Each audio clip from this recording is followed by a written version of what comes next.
우리가 옛말에 이런 말이 있지요. 3살 버릇이 8까지 간다, 이런 말이 있지요. 이처럼 버릇이라고 하는 것은 굉장히 무섭습니다. 습관이죠. 습관이라고 하는 건 굉장히 무서운데, 한번 습관이 이렇게 딱 익히면 잘 바뀌기가 힘듭니다. 그래서 이제 어려서부터 우리가 그 습관을 들이는데, 어떤 습관을 들이냐, 이게 대단히 중요합니다.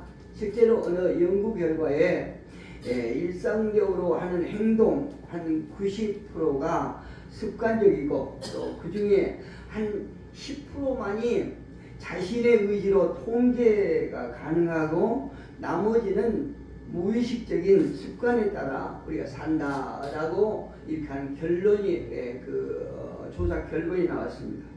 그래서 그 말을 보면 우리는 습관이라고 하는 그 어떤 무서운 리모컨에 조종당하면서 살고 있는 셈이 되겠지요. 저와 여러분이 살아가면서 이런 습관은 참 안 좋다, 이런 거는 참 우리가 본받을 만한 습관이다, 이런 것을 우리가 잘 이렇게 받아서 좋은 습관은 우리 삶 속에 적용하고, 또 옳지 않은 습관은 이렇게 그냥 빨리 버리는 저와 여러분 지혜가 되기를 예수 이름으로 축복합니다.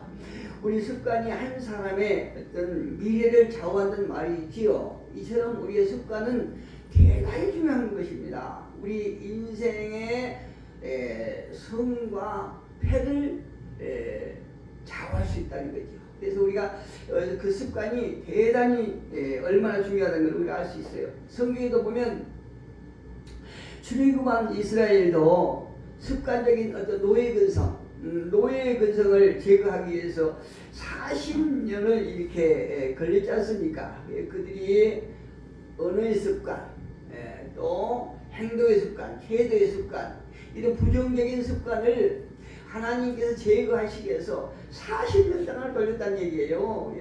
하나님께서 가만히 이렇게 일하시는 거 보면 우리의 습관, 그러니까 정확하게 말씀드리면 습관이 어디서 나오냐면은 생각에서 나오는 거거든요. 내 속에 있는, 내재되어 있는 것이 밖으로 나오는 것이 습관이고 태도예요. 그런데 그 이스라엘 백성들이 그 마음의 어떤 부정적인 생각, 이런 원망적인 것, 이런 것들이 많은 말마다 이렇게 자꾸 밖으로 나온 거예요. 하나님께서는 그 습관을, 생각을 고치기 위해서 40년 동안 걸렸다는 얘기예요. 광야에서 40년 동안 걸렸다. 그러니까 하나님께서는 어떤 믿음의 사람들 보면 부르시고, 그 부르신 하나님의 백성들을 그냥 쓰신 것이 아니고 생각을 바꾸서 쓰신 것을 우리가 볼 수 있어요. 저와 여러분도 이미 이제 많은 하나님의 백성들이 하나님 앞에 붙들려서 귀하게 쓰임 받는 이런 종들도 있지만, 그렇지 않고 그 일찍이 부르심을 받았지만 하나님 앞에 이렇게 쓰임을 받지 못하는 그런 종들도 있거든요.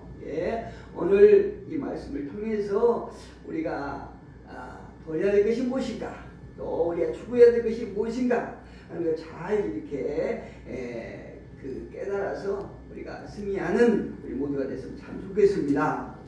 이스라엘 백성들이 노예 근성을 제거하지 못하면 새 땅에 들어가서 그들의 삶 속에 성공할 수 있는 것이 불가능하다는 것을 하나님이 이미 다 하신 거예요. 그래서 그들을 어찌하든 어떤 자기들이 가지고 있는 근성, 노예 근성, 그러니까 430년 동안 애굽에 살면서 어떤 노예 근성이 오면 딱 된 거예요. 그래서 그 근성을 제거하기 위해서 하나님은 많은 훈련을 시켰다는 얘기입니다. 우리 인생을 바꾸려면 이제라도 우리가 의도적으로 또 습관을 바꾸기 시작해야 됩니다. 그것은 무엇이냐면 성결이 우리의 가장 큰 무기 때문에 그렇습니다. 하나님은 성결이시죠? 그래서 하나님의 백성인 저와 여러분이 성결해져야 된다는 것이요. 그래서 우리는 지금부터라도 시작해야 돼요. 우리가 좀 나이가 먹고 연조가 있지만 또 옳지 않는 부정적인 습관이 나에게 있다라고 그러면 하나님 앞에 쓰임 받지 못하다는 사실을 우리가 깨달으시고 이제라부터 지금이라부터 우리는 어떤 좋은 습관을 이렇게 훈련하는 시작의 시간이 돼야 됩니다. 여러분 잘 아시는 시편 119편은 명작 중에 명작이죠.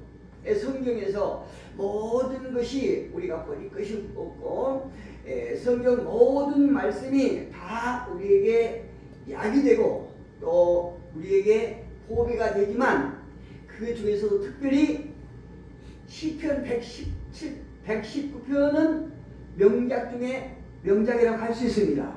그런데 그 시편을 가만히 보면 많은 구절이 있어요. 시편 119편이 많은 구절이 있는데 그 많은 구절 속에서 딱딱 8절씩 8절씩 딱딱딱 묶음이 되어 있어요. 여러분 아실지 모르겠어요. 제가 이제 며칠 전에 이제 그걸 이제 깨달았는데요. 시편 119편 속에서 하나도 틀림없이 한 절도 틀림없이 전부 다 8절 이렇게 해서 119편이 딱 작품이 완성된 거예요. 그렇다면 왜 여러분 생각에 119편이 성경에 나타난 119편이 왜 8절씩 이렇게 묶음돼서 전체가 한 작품을 딱 이루었을까? 여러분 궁금하시죠? 저도 궁금해요. 근데 여러분 아시다시피 성경에서 7이라고 하는 숫자는 완전수죠. 7이라고 하는 수는 하나님의 숫자라고 우리가 이제 그 의미를 부여해서 완전의 수 이렇게 하는데 8이라고 하는 것은 조금 전에 제가 시편 소개할 적에 시편 119편 소개할 적에 8절 이렇게 묶었다고 되어 있죠. 근데 8이라고 하는 숫자는 어떤 의미가 있느냐? 시작한다는 의미가 있어요. 할렐루야. 이렇게 한다는 의미가 담겨 있습니다. 119편은 여러분 잘 아시다시피 하나님의 말씀이죠.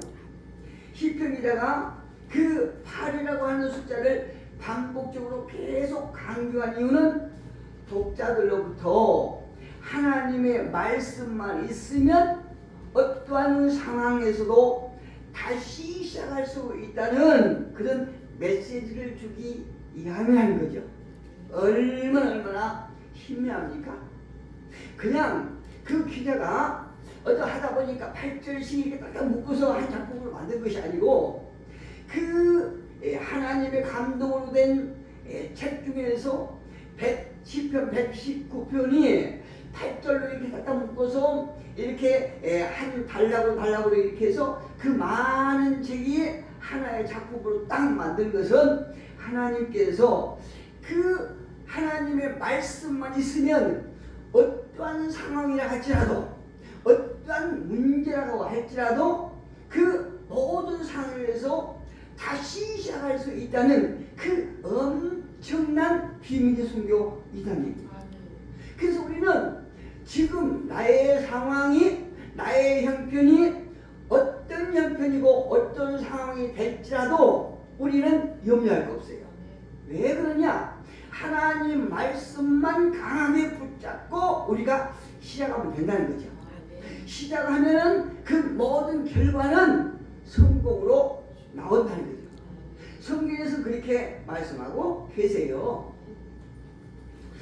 오늘날 교회들이 많은 사람들의 입에 오르내리고 있는 얘기는 습관에 되었다 이런 말을 하죠.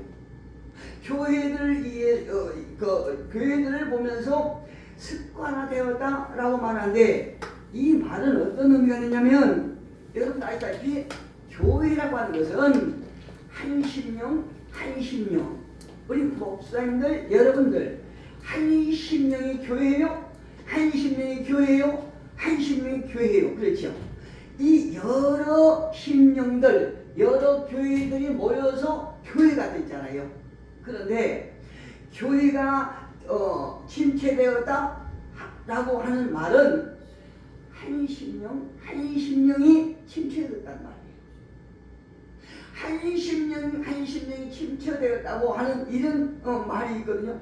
그런데 많은 사람들이 이 침체된 교회가 그 침체에서 빠져나올 수 있는 방법은 무엇이냐면 이 교회들이 모여서 한 공동체를 이루는 그 공동체가 한꺼번에 침체에서 빠져나오기는 불가능합니다. 그래서 그 교회가 침체에서 벗어나기 위해서는 한심령이 개인적으로 각자 그 침체에서 벗어나야 된다는 얘기죠. 네, 그렇게 해서 차츰 그 교회가 다시 한번 성결로 변화된다는 그런 그 희망이 있습니다. 그래서 우리가 한심령 한 교회가 이렇게 자꾸 변화를 받아서 우리가 성결을 이루어야 되는데 어떤 사람은 이래요. 침체되는 것은 한심령이 침체됐을지라도 시간이 지나면 나아지겠지 이런 생각을 하는 분들 계세요. 시간이 지나면 그러게 될 거야 이런 조금 아니한 생각을 하는 분들도 계세요. 어떤 사람 말하기를 시간이 약이야. 물론 우리가 살다 보면 시간이 약 되는 것도 있어요. 여러분들도 경험해 보실 거예요. 어떤 머리가 복잡하고 풀리지 않을 것도 시간이 지나면 풀리는 게 있어요. 해결되는 게 있어요. 그러나 우리가 침체된 상황에서 거룩함을 이루는 데는 시간이 지나서 거룩해지는 사이입니다. 시간이 약이 아니라는 거죠. 나이가 들면 탁월한 성도를 나는 알고 있지 라고 하는 이런 어떤 있을 수 없는 이런 얘기를 한단 말이에요. 그래서 나도 나이가 들면 지금은 이렇게 내가 침체된 상태에서 있을지라도 내가 시간이 지나고 나이가 어느 지긋해지고 나이가 먹어지면 연조가 생기면 나도 거룩해질 거야 이런 생각을 하시는 분들이 계세요. 정말로 그럴까요? 여러분 한번 생각해 보세요. 정말로 그럴까요? 저는 이 말씀을 준비하면서 우리가 그런 생각을 하는 것이 이놈의 시간이 원수구나 이렇게 생각했어요. 시간이 원수구나. 시간이 지나면 나아질 거라. 아니 나아질 게 따로 있지. 내 영적 상태가 침체되어 있는데 시간이 지난다고 거룩해집니까? 안 되죠. 무엇인가 거룩해질 수 있는, 다시 말씀드리면 하나님의 말씀을 더욱더 우리가 온 힘을 다하여 쫓아가든가 깨닫는다든가 어떤 성결할 수 있는 어떤 조건을 찾아서 그게 매달려야죠. 그래야 거룩해지고 성결해질 거 아닙니까? 그런데 시간이 지나면 괜찮을 거야. 나이가 먹으면 나아지겠지. 이런 생각을 한다는 것은 너무나 무책임한 그런 생각이잖아요. 그렇게 생각하는 분들이 한 분 안 계시기를 축원합니다. 그들의 시간의 흐름 속에서 어떤 영적 감각이 점점 더 무뎌지고 또 한때는 선명하게 들리던 하나님의 음성이 점점 희미해진 것을 경험하게 될 거예요. 본인들이 그렇게 느낀다는 거예요. 본인들이 경험한다는 거예요. 처음에는 약간 걱정스럽기도 했지만 내가 이런 상태로 신앙생활에서는 안 될 텐데 이렇게 염려하고 걱정하다가도 시간이 지나면 그 걱정이 더 둔감해진답니다. 아, 이대로가 참 좋네. 이대로가 참 좋네. 저도 그런 경험해봤거든요. 이게 저도 예전에 그 교회를 접고 한 3개월 이렇게 공부에 있었어요. 그런데 한 달 정도 되니까 아주 좋더라고요. 설교할 걱정도 없고 수고도 없고 참 좋아요. 그런데 한 달 지나고 2달 지나니까 야, 이게 영적으로 목사가 설교를 하지 않고 기도할 데가 없으니까, 물론 기도라는 것은 우리가 무시를 해야죠.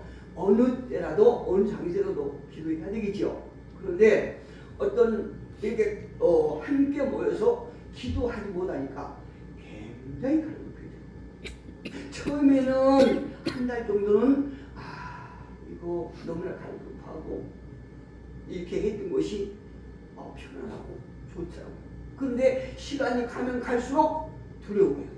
그런데 다행히 한 3개월 딱 쉬었다가 다시 이제 어떤 우리가 어떤 기도의 장소, 또 설교할 수 있는 장소, 이걸 하나님께 주셔가고 그래도 이제 현상 유지를 해 가는데, 만약에 그 기도 장소를 우리가 얻지 못하고 설교를 계속 못했다고 그러면 제 속에 영적으로 둔감해졌던 이거는 아주 무뎌졌을지 않을까, 이런 생각을 해봐요. 그게 하나님 앞에 정말 감사합니다. 우리가 어떤 편안함도 잠깐이요, 그 시간이 지나면 오히려 무뎌진다는 사실이에요. 모든 게 그래요. 저와 여러분이 경험한 것이지만 우리가 옛날에 난청지약이라고 해도 가끔씩은 선명하게 잘 이렇게 들을 수 있는 그런 라디오 들을 때 우리가 경험을 해봅니다. 그러나 얼마 가지 않아서 어떤 선명하게 들렸던 건 잠깐이지만 얼마 지나지 않아서 그들의 사정거리를 벗어나 더 이상 음성을 들을 수 없다는 것을 우리가 늘 경험하게 돼요.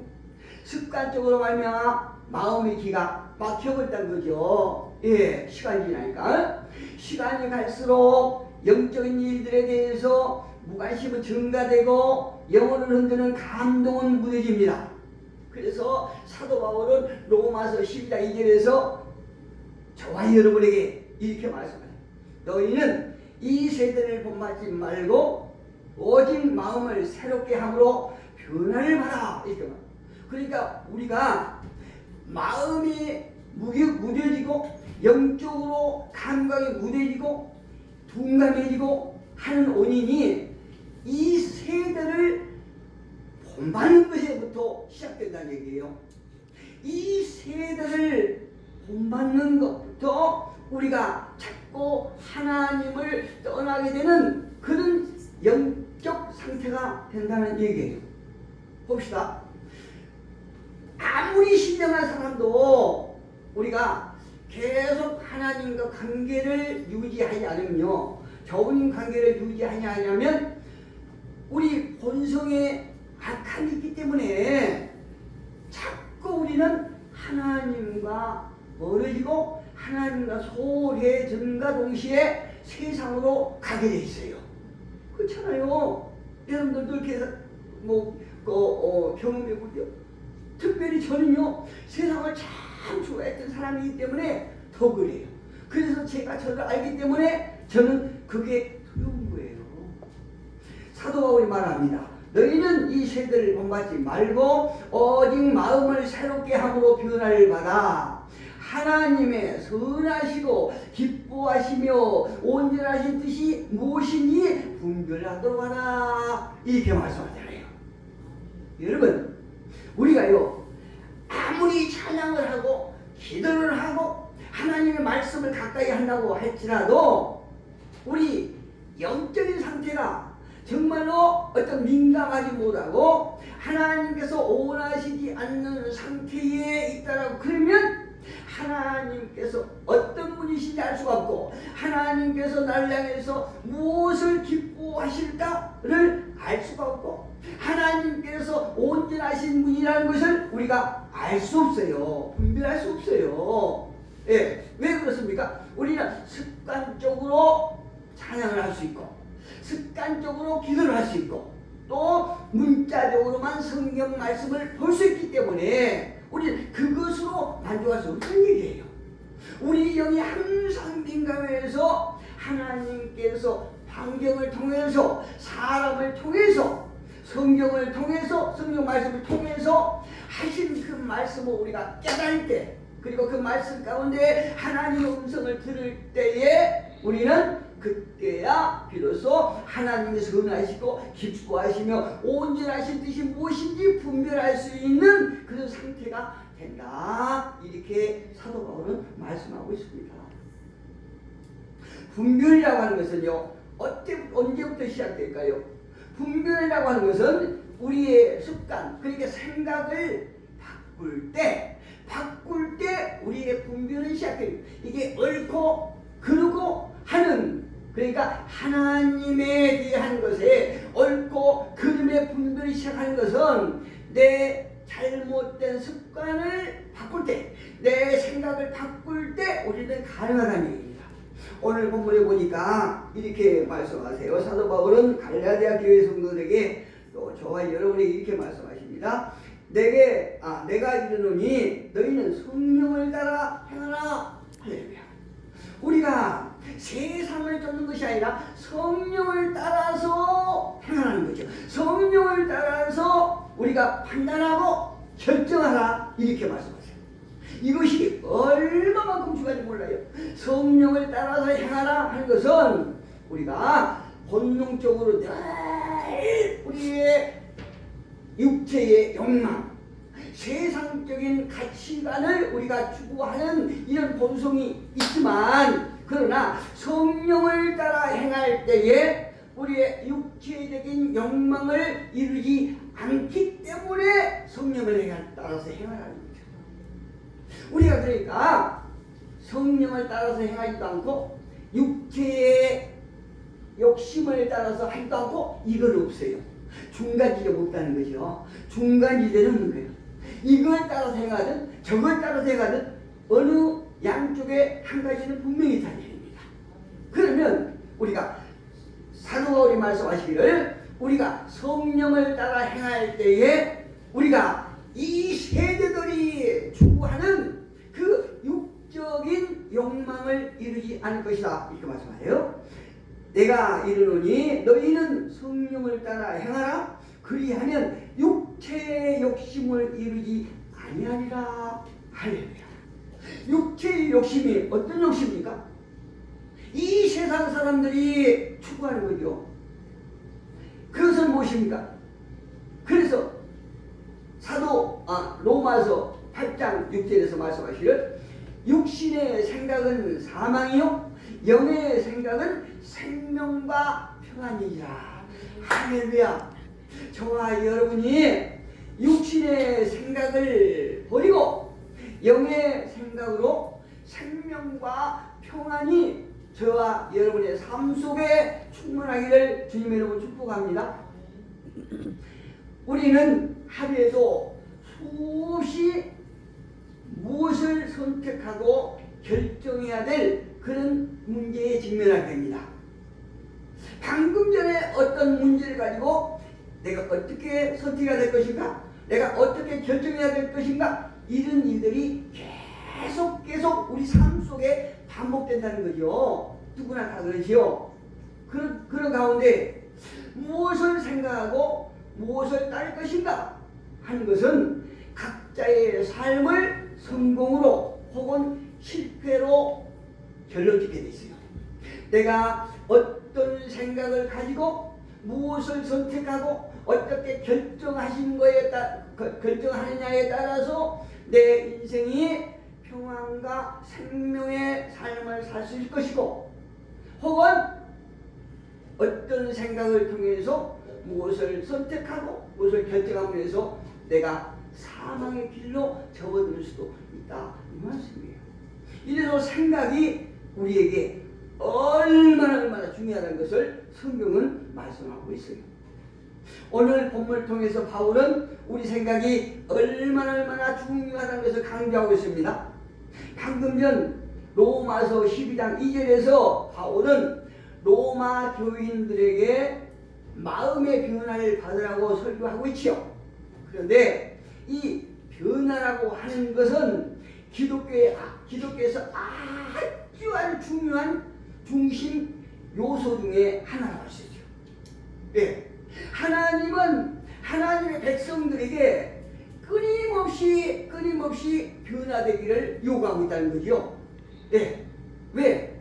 우리가 애초에 마귀의 지배를 받고 있던 이런 존재가 변화되지 아니하면 거룩하신 하나님과 함께할 수 없기 때문에 누구라도 하나님께 가기 위해서는 변화를 받아야 된다 이렇게 말씀하고 있습니다. 만약에 사람이 변화되지 않는다면 또 변화를 받을 수 없다라고 하면 복음은 아무 의미가 없겠죠. 그렇죠? 복음이라고 그런 것은 사람을 변화시키잖아요. 예, 복음이 그렇게 중요한데 그럼에도 불구하고 그 복음을 통해서 사람이 변화되지 않는다든가 변화될 수 없다라고 그러면 복음이 있을 필요가 없어요. 예, 있을 필요가 없어요. 그래서 주님께서는 예수를 믿으라, 회개하고 믿으라 이렇게 말씀하잖아요. 예. 그런데 한 사람도 회개하지 않고 변화가 되지 않는다라고 그러면 복음은 아무런 의미가 없는 거예요. 우리는 아브라함이 되고 또 야곱이 이스라엘이 되고 또 사울이 다메섹 도상에서 주님을 만나 바울이 되는 것을 우리가 성경을 통해서 너무나 잘 압니다. 여러분, 주를 만났다고 하는데 사울이 주님을 만났다고 하는데 그 주님은 바로 하나님의 말씀이죠. 예, 그 말씀은 살아있고 능력이 있지요. 그래서 우리를 변화시킨다는 증거를 보여주신 것이에요. 아브라함이 되고 또 야곱이 이스라엘이 되고 그 사기꾼이 하나님을 섬기는 이스라엘이 됐잖아요. 또 사울이 바울이 되고 이런 것들이 하나님의 말씀은 이렇게 개인 중에 개수를 하나님의 사람으로 변화시킨다 라고 하는 그거를 말씀하고 계신 것이에요. 그래서 사람이 변화될 수 있다는 것은 저와 여러분에게 아주 유일한 희망 중에 희망이에요.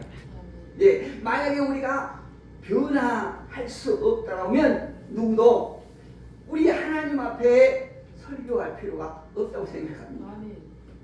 오늘 이 부족한 종을 이곳에 세우신 것도 어쩌면 하나님께서 이곳에 모인 하나님의 백성들에게 어느 한 사람이라도 아니면 이 전체라도 무엇인가 깨달음을 주시기 위해서 부족한 종을 불렀다고 저는 확신합니다. 우리가 사람이 많은 것이 좋은 것이 아니고 물론 많으면 좋겠죠. 저도 많은 사람 앞에서 설교했으면 좋겠어요. 근데 어떨 때는 나하고 우리 이 목사님하고 둘이 열하게 설교하고 또 잘 듣고 이렇게 해요.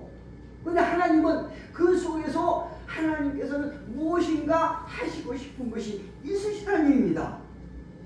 하나님의 말씀과 성령님의 운행하심을 통해서 변할 수 있다는 희망이 있기 때문에 어둠에서 빛으로 나오라, 또 우상에게 돌이켜 하나님께로 돌아오라, 기모거리가 말씀을 들지어다, 병자들이 치유받을지어다 이렇게 설교하는 거예요. 왜? 그 말씀 가운데 변화가 분명히 일어나기 때문에 그렇게 하는 거예요. 주님의 복음을 전하는 것이란 말이에요. 복음을 듣고 변화하는 것은 영적인 생활에 절대적으로 필요한 것입니다. 그렇다면 무엇이 변화를 받아야 할까요? 생각이 변화된다고 말씀드리죠. 왜 우리가 생각이 변화되냐면은 생각은 우리 인간의 가장 중심적인 영역이에요. 이 중심적인 영역에서 그 상태에 따라서 내 생각이 결정되고 형성되고 그 생각이 우리의 태도, 우리의 언어로 나오는 거예요. 예, 그 생각이 잘못되면 모든 것이 잘못되는 그런 생각이라고 하는 건 우리 인간의 아주 중심적인 축을 이루고 있다는 얘기예요. 생각이라고 하는 것은 단순히 어떤 이미지를 보이는 것도 아닙니다. 또 순간적인 반응을 하는 것도 아닙니다.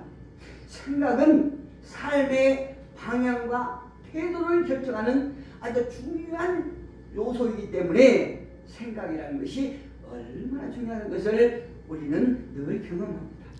즉 내가 어떻게 이 세대를 본받지 않을 것인가? 또 하나님과의 관계를 어떻게 해야 할 것인가에 대해서 우리는 깊은 영향을 주는 것입니다. 무엇이요? 생각이. 내가 어떤 생각을 하고 있느냐? 이거 중요합니다.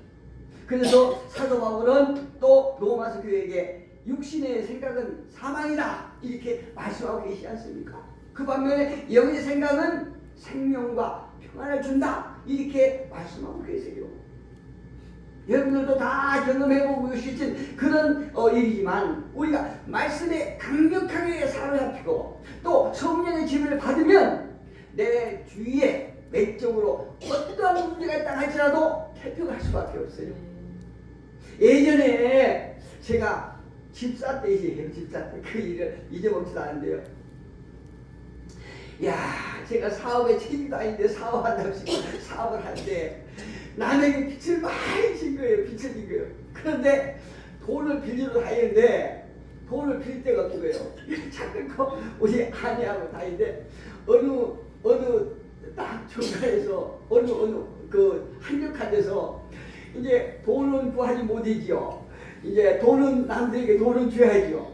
그런데 한적한 데서 이제 세워서 차를 세워놓고 이제 둘이 앉아 있는데 그 아주 절박한 상황에서 우리 아내가 저에게 무슨 말을 하는데 제가 순간적으로 잠이 든 거예요. 잠이 들어요.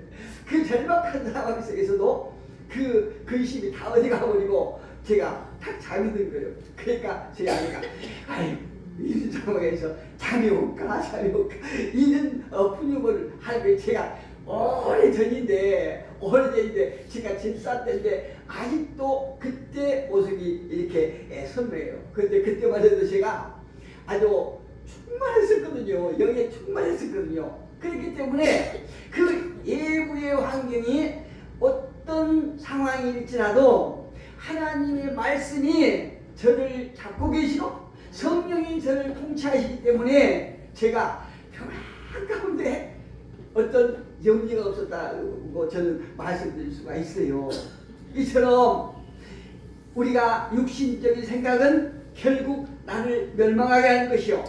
또 그 반대로 하나님께서 주신 영의 생각은 우리가 환경과 상황과 필요 없이 평안과 생명을 준다고 분명하게 말씀하고 있습니다. 영의 생각과 육신의 생각이 우리의 삶을 어떻게 이끌어갈 것인가? 우리는 본문을 통해서 성령을 따라 행해야 된다. 이런 결론이 나옵니다. 육신의 생각은 하나님을 거부하고 하나님과 원수가 되며 세상의 기준과 가치를 따라 살아가는 생각이요. 결국은 사망에 이르지만 영의 생각은 하나님을 따르고자 하는 마음이요. 성령의 인도함을 받으며 살아가는 삶이기 때문에 이런 삶은 사망에서 생명으로 옮겨졌고 어둠에서 빛으로 나았으며 결국은 생명과 평안이라 이렇게 말씀하고 계십니다. 고린도후서 13장 5절에서 너희는 믿음 안에 있는가? 너희 자신을 시험하고 너희 자신을 확증하라. 이렇게 중요한 말씀이죠. 너희는 마음 믿음 안에 있는가? 너희 자신을 시험하고 너희 자신을 확증하라. 예수 그리스도께서 너희 안에 계신 줄을 너희가 스스로 알지 못하느냐? 그렇지 않으면 너희는 버림받으리라. 무서운 말씀입니다. 우리가 내 자신은 내 자신을 제일 잘 아는 사람이 하나님과 내 자신이에요. 내 안에 정말 하나님께서 계신가?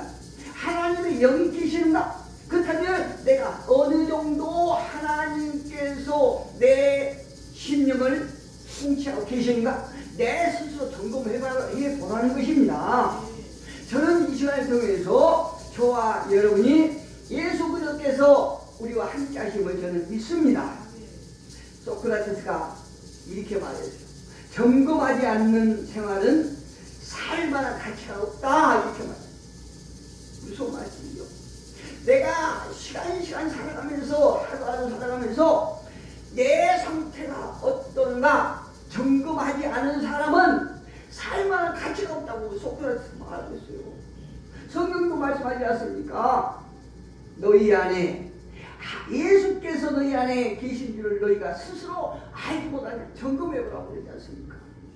우리가 이 시간을 통해서 늘 하나님께서 나에게 충만하게 활동하고 계시고 성령께서 나를 이끌어가고 계시는가? 우리는 점검하면서 저와 여러분은 짐승을 우리가 이끌어가는 것처럼 하나님께서 저와 여러분을 이끌어 가시고 또 우리가 이끌림을 받아 우리의 육체의 욕심을 이루지 않고 하나님의 뜻을 이루며 이 땅에서 어둠의 세력을 물리치고 예수 이름으로 승리하는 저와 여러분이 되시기를 예수 그리스도의 이름으로 축복합니다.